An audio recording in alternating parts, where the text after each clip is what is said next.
At midnight on April 27, 1938, 4 towns in the state of Massachusetts stopped existing. Not gradually, not through abandonment or decline. At the stroke of 12, by the precise language of a law passed by the state legislature, the towns of Dana, Enfield, Greenwich, and Prescott ceased to be legal places. Their governments dissolved. Their names were struck from the map. And the roughly 2,500 people who had lived in them, whose families in some cases had farmed the same ground for more than a century and a half, woke up the next morning as residents of nowhere in houses the state already owned, in a valley that was scheduled to be drowned. It was the first time in the history of Massachusetts that the legislature had ever dissolved whole living towns. Not one town. 4 at once, deliberately, by statute, to make room for water. The land they stood on, a broad and gentle basin called the Swift River Valley, was about to become the bottom of the largest man-made reservoir in the world at the time. A body of water holding 412 billion gallons, built for one reason. The city of Boston, 70 miles to the east, was thirsty, and this valley was where the water would go. Today that reservoir is called the Quabbin, and it is one of the most beautiful and protected wild places in Massachusetts. 39 square miles of clean water ringed by forest, home to eagles and loons, a source of drinking water so pure it reaches the taps of more than 2.5 million people almost entirely unfiltered. People hike its trails and fish its waters and admire the views without any sense that they are standing at the edge of a graveyard of towns. But the Quabbin exists for a simple and unsentimental reason, one that a local historian once put as plainly as it can be put. The reservoir exists because the towns do not. To understand what it means to erase 4 towns on purpose, to dissolve them by law and then flood the ground they stood on, you have to understand the valley that was chosen, the people who were told to leave, and the strange, methodical, almost gentle thoroughness with which a modern state took an entire inhabited landscape apart, board by board and grave by grave, and replaced it with water. The Swift River Valley sat in the middle of Massachusetts, in a rural and quiet part of the state well to the west of Boston and its crowded suburbs. It took its name from the Swift River, whose 3 branches ran down through the valley and gave the land its shape. Long before it had that English name, the valley belonged to the Nipmuc people, who had lived in central Massachusetts for thousands of years, and it was from their language that the reservoir would eventually take its name. The Nipmuc word Quabbin is usually translated as the meeting of many waters, or the place of many waters, a name that described the valley as it was, and, with a kind of grim accuracy, predicted what it would become. English settlers came to the valley in the 18th century, drawn by the rich bottomland along the river, good farming ground in a region that did not offer much of it. Over the following decades, they built the ordinary machinery of New England town life. 4 towns were incorporated in the valley between the middle of the 18th century and the early 19th. Greenwich, the oldest, incorporated before the American Revolution. Then Dana, Enfield, and Prescott, carved out of the surrounding land as the population grew. By the 19th century, these were established, settled New England communities, each with its own town common, its own churches, its own schools, its own town hall, its own cemeteries, its own volunteer fire company, its own particular character and pride. They were not large. Together, the 4 towns held only a few thousand people even at their peak, and by the 20th century, their populations had thinned as young people left for the cities and the factories, the way they left small farming towns all across New England. Enfield was the largest and the richest of the 4, a real town center with mills and stores and fine houses, the closest thing the valley had to a proper town. Prescott, up on a ridge between 2 branches of the river, was the smallest and poorest, mostly farmland, its population dwindling toward a couple of hundred souls. Dana and Greenwich lay in between. There were smaller villages too, hamlets like Greenwich Village and North Dana and Millington, each its own little cluster of houses and lives. This was not a wealthy or a booming region. The valley had seen better days, economically, and some of its industry had faded. But it was a living place, and it was home. Families had been in these towns for 5, 6, 7 generations. They knew the ground. They were buried in it. The valley had churches where the same families had worshipped for 150 years, and hillside cemeteries where the founders of the towns lay under old slate stones. Whatever the census numbers said about decline, the people of the Swift River Valley were rooted in it in a way that mattered enormously to them, and that would make what happened next a wound that lasted for generations. The trouble, for the valley, was that it had exactly the wrong combination of qualities. It was a broad basin, ringed by hills, with a river running through it, which meant it could be turned into an enormous reservoir simply by throwing a dam across the low end and letting it fill. It was sparsely populated, which meant that relatively few people would have to be removed compared to the volume of water that could be stored. And it was upstream and uphill from Boston, high enough that its water could be carried to the city by gravity alone, through a tunnel, without pumping. To an engineer looking at a map of Massachusetts and a graph of Boston's rising water demand, the Swift River Valley was not a home to 2,500 people. It was a solution. Boston's thirst was the engine of the whole thing, and it was an old and growing problem. As the city and its surrounding towns grew through the 19th and early 20th centuries, they repeatedly outran their water supply, and Massachusetts repeatedly solved the problem the same way, by reaching farther west into the state, damming a valley, and building an aqueduct to carry the water east. Boston had drawn water from Jamaica Pond, then from Lake Coquitchuate, then from reservoirs in the Sudbury and Framingham area, then, at the turn of the 20th century, from the newly built Wachusett Reservoir, which had itself required flooding land and displacing people. Each solution bought time. None bought enough. By the early 20th century, it was clear that even the Wachusett would not be sufficient for the metropolitan region's future, and the planners went looking, once again, farther west. Their eyes fell on the Swift River Valley. The plan took shape over decades. It was studied and debated and delayed through the first quarter of the century, but the logic of it was relentless, and the political weight of Boston and its suburbs was far greater than that of a handful of small, declining farm towns in the middle of the state. In 1926, the legislature created a state agency, the Metropolitan District Water Supply Commission, to build the project. And in 1927, the legislature passed the crucial law, the Swift River Act, which authorized the state to take the valley, to seize the land, and to do the thing that had never been done before in Massachusetts, to disincorporate the 4 towns entirely, to legislate them out of existence so that their land could be flooded. The people of the valley did not go quietly, though in the end they went. There was resistance from the very beginning, and it was bitter. The residents understood exactly what was being proposed, that their homes, their farms, their churches, their whole world was to be condemned, purchased at prices the state would set, and then submerged so that people in Boston could water their lawns and fill their bathtubs. They fought it in the ways available to them.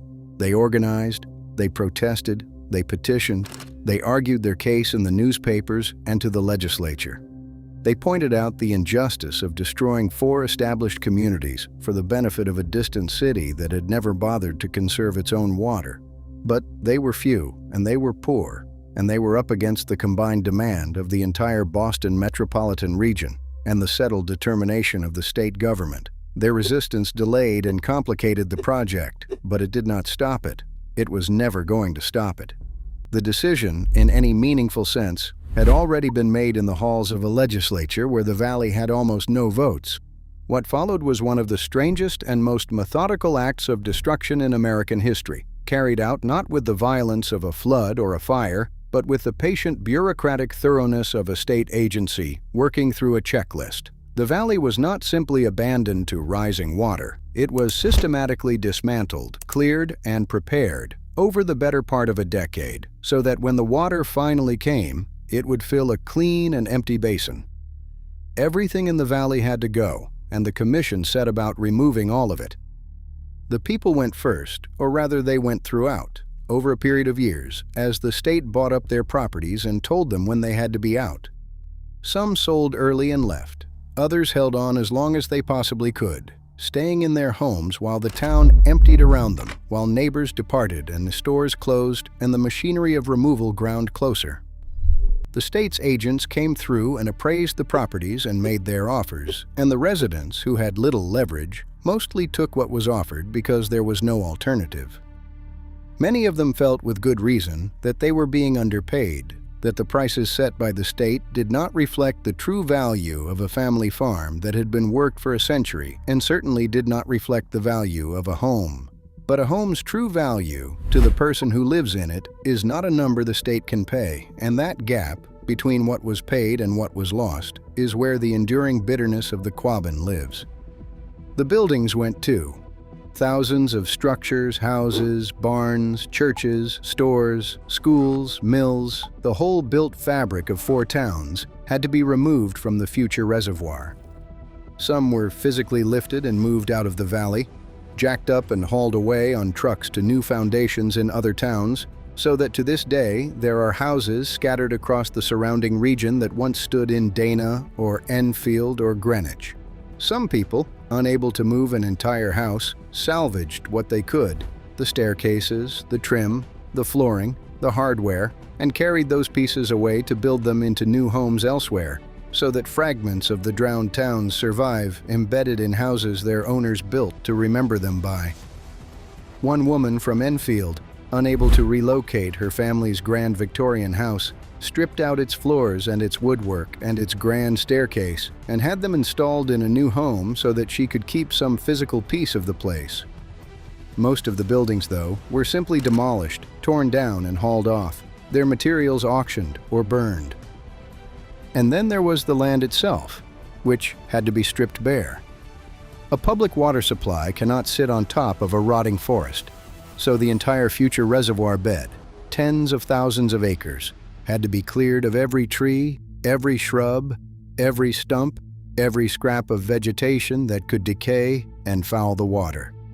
Crews moved through the valley, cutting down the forests and the orchards, pulling the stumps, burning the brush, until the basin that had been green and wooded and farmed for 2 centuries was reduced to bare, scraped earth, a strange denuded moonscape waiting for the water. The men who did this clearing work were sometimes called, half grimly, the woodpeckers, an army of laborers during the depths of the Great Depression, when the project provided desperately needed jobs, chewing the valley down to bare ground. It was brutal, ironic work, men grateful for the paycheck that came from tearing apart other people's homes. But of everything that had to be removed from the valley, one category stands apart, and it is the part of the Quabbin story that lingers longest in the mind. The dead had to be moved. The valley's cemeteries could not be left to sit beneath a drinking water reservoir, and so the state undertook the enormous and macabre task of disinterring the valley's dead and reburying them elsewhere. This was not a matter of a few graves. Altogether, more than 7,600 graves were removed from 34 cemeteries scattered across the valley and the surrounding towns. 7,600. Generations upon generations of the valley's people, the founders and the farmers and the children who had died young, all of them lifted out of the ground where their families had laid them and carried away. The commission did the work with a care that surprised many of the residents, who had feared, reasonably, that the state would treat their ancestors' remains with the same indifference it had shown their homes. Before any grave was touched, the commission mapped every cemetery, photographed every headstone, and recorded all the data. Families with recorded deeds to their plots were contacted and asked where they wanted their dead reburied. Most of the remains were taken to a new cemetery built specifically for this purpose, the Quabbin Park Cemetery, laid out on 80-some acres of former farmland in the town of Ware, safely outside the flooded zone.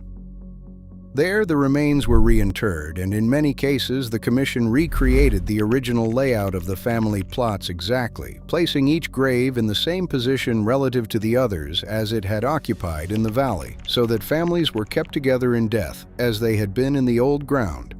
The residents were not charged for the reburial.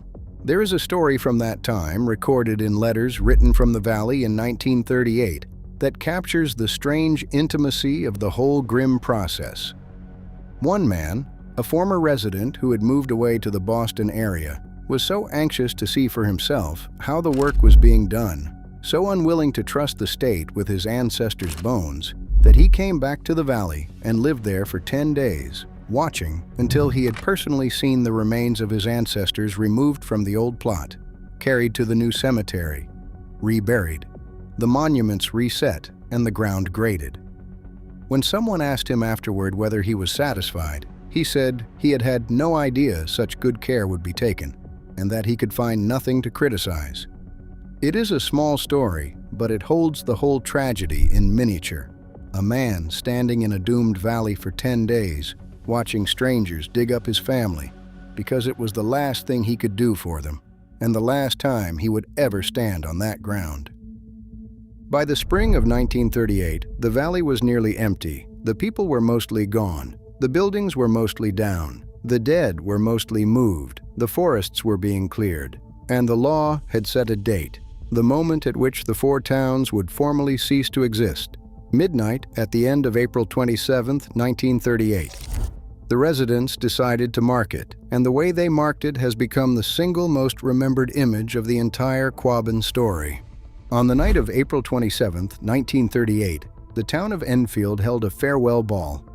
It was staged in the Enfield Town Hall, one of the last buildings still standing in the center of a town that was already mostly boarded up and abandoned. Somewhere between 2,000 and 3,000 people came, far more than actually lived in the dying towns, drawn from all over the region to witness the end.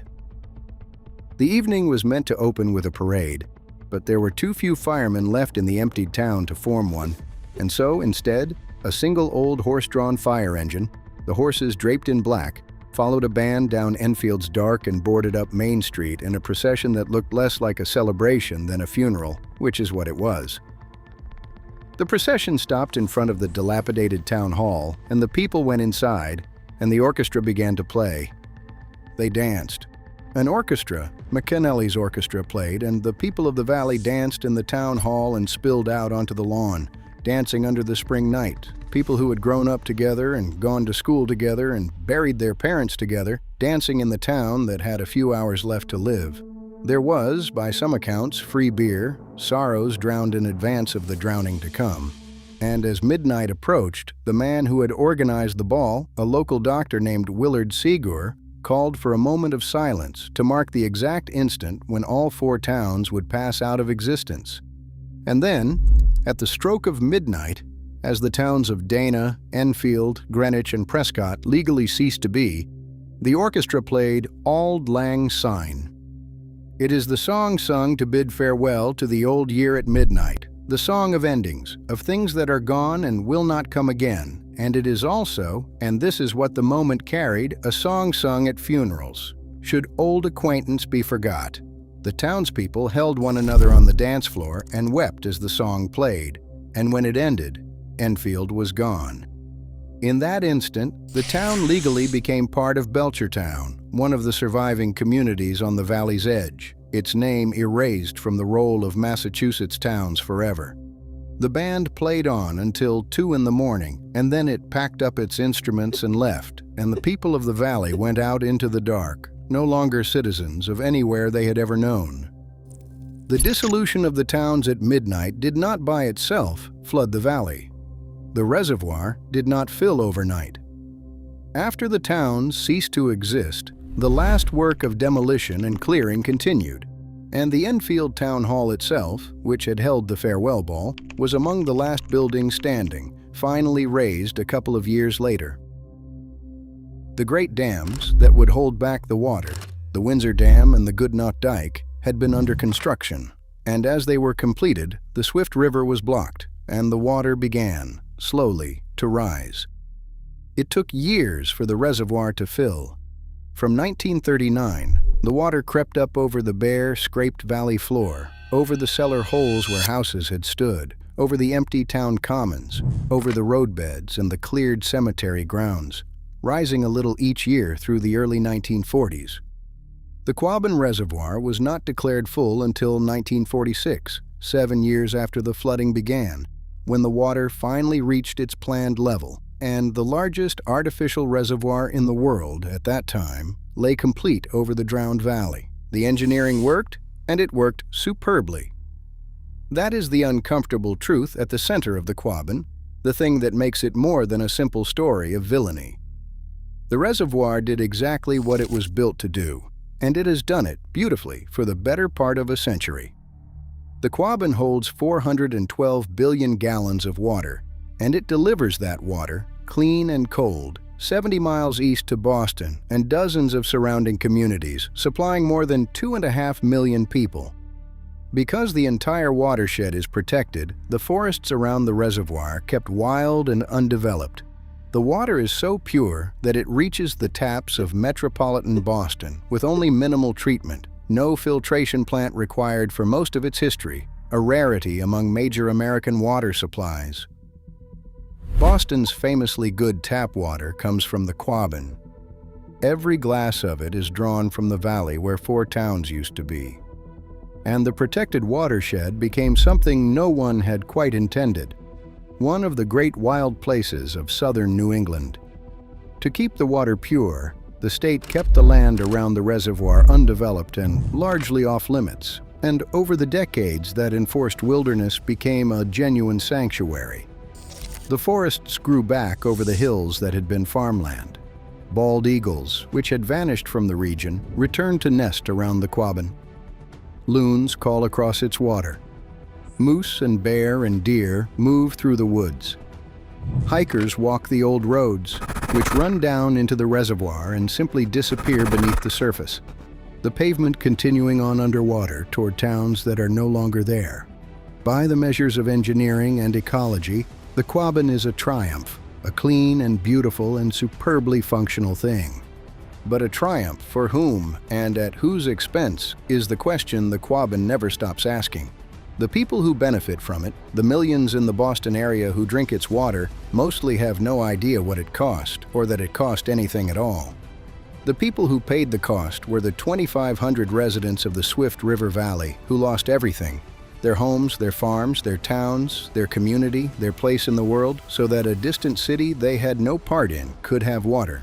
They were compensated for their property at prices they considered unjust, but there was no compensation for the thing that was actually taken, which was not real estate but a home, a history, a belonging that had run 5 and 6 generations deep, and that ended, for all of them, at midnight on an April night in 1938. The people of the valley never forgot, and they never entirely let the world forget either. For decades afterward, the former residents of Dana, Enfield, Greenwich, and Prescott held reunions, gathering to remember the towns that no longer existed, to share photographs and memories, to keep alive the places that the water had covered.